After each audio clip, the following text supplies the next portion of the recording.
So hi everyone, I'm Lumina again, and I'll be presenting with Natalie. Cynthia is also on our team, but she unfortunately couldn't make it today. And this summer, we research promoting university startups in Maryland.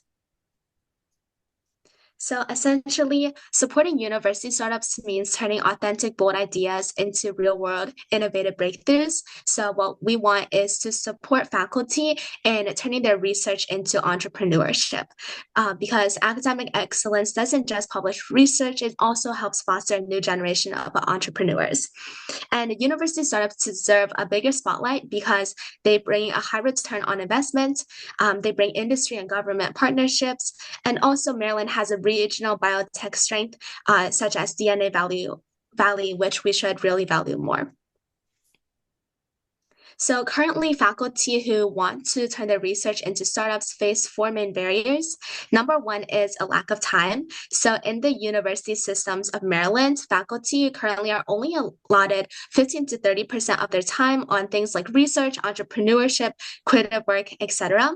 And currently, if faculty want to take a leave, the options are not ideal for entrepreneurship. The leave without pay policy provides little to no pay to faculty, and the sabbatical often is not approved for entrepreneurship purposes. Number two is a conflict of interest. So universities must ensure that intellectual property developed with state or federal funds are protected and that graduates who are paid by the university do not work for a company's benefit. So oftentimes it can be pretty difficult to navigate those conflicts of interest. Number three is a lack of entrepreneurship training. So, because universities often prioritize research and tenure over entrepreneurship, many faculty do not receive the proper entrepreneurship training. And running a business already requires many different skills. So, not having the training makes it even harder. And number four is the complex and slow tech transfer processes. So, university tech transfer offices are often slow and complex, with licensing negotiations dragging on for months.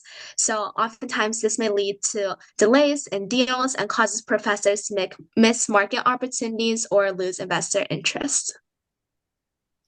So the University of Maryland currently has a startup guide for current founders of startups. There are four parts to this guide: the feasibility assessment, startup formation, acceleration, and sustainability. So the feasibility assessment includes links to grants, access to workshops, and IP management plan provided by the University of Maryland Venture Office. The startup formation is when founders have to meet with the University Conflict of Interest Committee to discuss and mitigate any COI issues. Acceleration, the university provides incubators and workspaces for early stage startups, and sustainability is just advice on how to sustain a startup. So we compared some of Maryland's startup incentives with various states. So Maryland currently offers the Maryland Innovation Initiative, and it's basically a grant that helps with the commercialization of technologies that faculty have developed with their qualifying universities.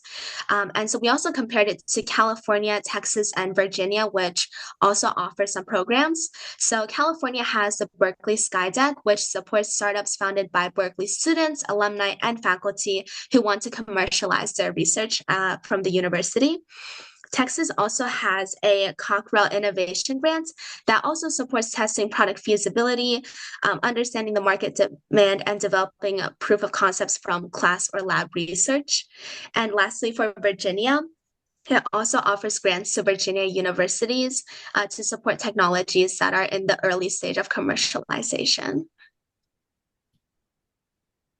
So there's so here are some possible recommendations. So on the university level, sabbaticals could be provided for founders to work on their startup, and the universities can also grant founders larger amounts of time to work on their startup. We also propose launching a Maryland University startup grant, and this is sort of inspired by programs in New Jersey, Virginia, and California. Essentially, the grant would provide up to $200,000 in funding for university faculty, students, and alumni startups in Maryland, and it will also prioritize our target industries such as biotech. And in addition, it would provide bonus funding to address any inequities, and it would also provide founders with training and mentorship, as well as resources over the summer when faculty and students have more time on their hands. And that is the end of our presentation. Thank you so much, and we're happy to answer any questions. Thank you, Lumina and Natalie. It's a great presentation. We really appreciate that. And I think when you come back to see what we are doing in terms of startup or university startup, like biotech, and reduce business burden, have a better business environment for Maryland, we really try to see how we can really increase the productivity and the high tech and all the like booming industry, right? With the biotech, high tech, AI, and try to see we have more business that start from Maryland and develop and then eventually coming big from Maryland. I think that's I think when you compare different states between Maryland, Virginia, New Jersey, and California, every state has different policies, right? And then depending on the situation, some works really well, some may not. So we kind of continue to evaluate the situation we're having. For example, your loss recommendation, I really like it. So we'll definitely talk to our stakeholders, see what we can do.